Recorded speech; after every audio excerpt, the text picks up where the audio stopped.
Okay. Hello, everybody. I am Jared Madsen from JMad Games. I'm here this Saturday with a little bit of a devlog for you to kind of tell you what I've been working on. And this week has all been about menus. So I've already designed a fairly good local multiplayer menu. Um, so let me go ahead and just load that up here real quick. This is going to be real quick and short. Just kind of want to show you the design decisions that have been going into this and some best practices, I guess, that you can use when designing a local multiplayer menu. All right, so let me get this loaded up here. It'll take just 1 second. Okay, switch that on there. All right, so first thing, always have control. So to be able to skip over intros, cutscenes, anything that's like, transitioning or anything, you can be fancy and schmancy and everything like that, but let the players skip past it. Don't always just be like, oh, they want to see this.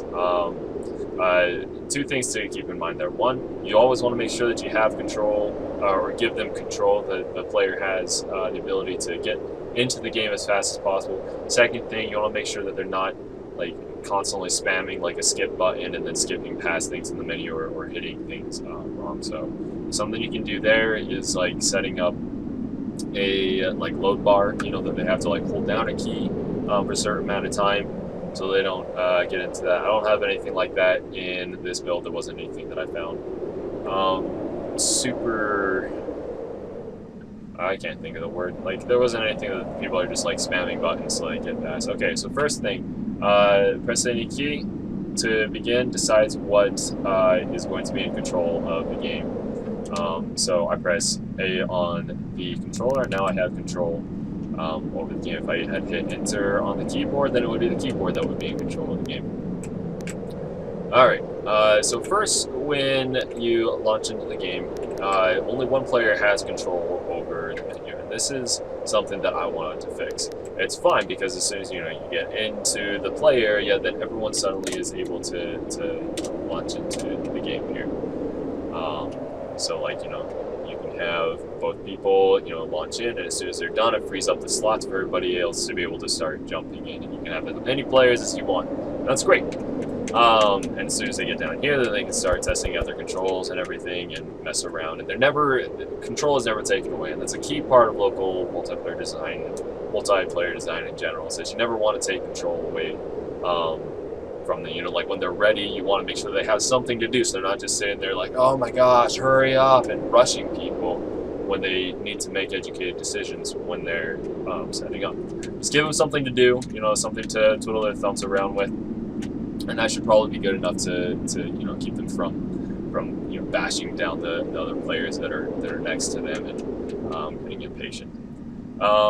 Let's see, was there anything else in this build I need to show you? I think that's okay. Now, again, like the problem with this one is not super bad or anything, but it's just that when you first get into the game, you still have players that are just sitting around just waiting for player one to do everything before they can mess around or do anything. So I wanted to fix that. Let me go ahead and turn this off here and this off here. Okay. And let's see here. Let me switch over to the other build I have. So this one doesn't have any graphics or sound or anything, so it's a little more boring, but it at least has the functionality that I wanted to. That's not what I meant to. I thought I switched over. I totally did, but for some reason it didn't bring up my actual project. It brought up like some of like the submenus, but it didn't bring up like the actual thing. Okay. So in this one, the only difference that there really is that, let's see, am I not focused? What's going on? There we go. Okay, so the difference is that when you first load up into the game, anybody can load into the game, and everybody can start getting set up. You don't have to wait for player one to, set up the games and the settings and all those sort of things. Everybody can just load in, and as soon as they're finished, then they will, they won't drop out, but they'll hit play, but that doesn't work yet.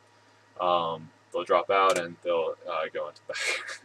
Okay, well, This one's like super early in and stuff, but you know, like the key thing here is just that you can't just load everybody in. They choose their profile, they choose their player configurations, and they're in the background doing something.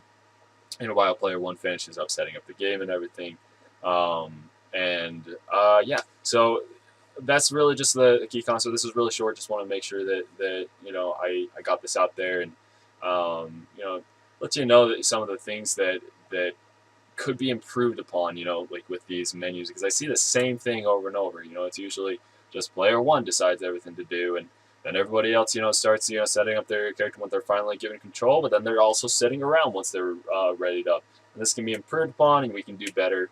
And hopefully this gives you some ideas as well. So thank you for watching. Hope you enjoyed this. I'll see you next time.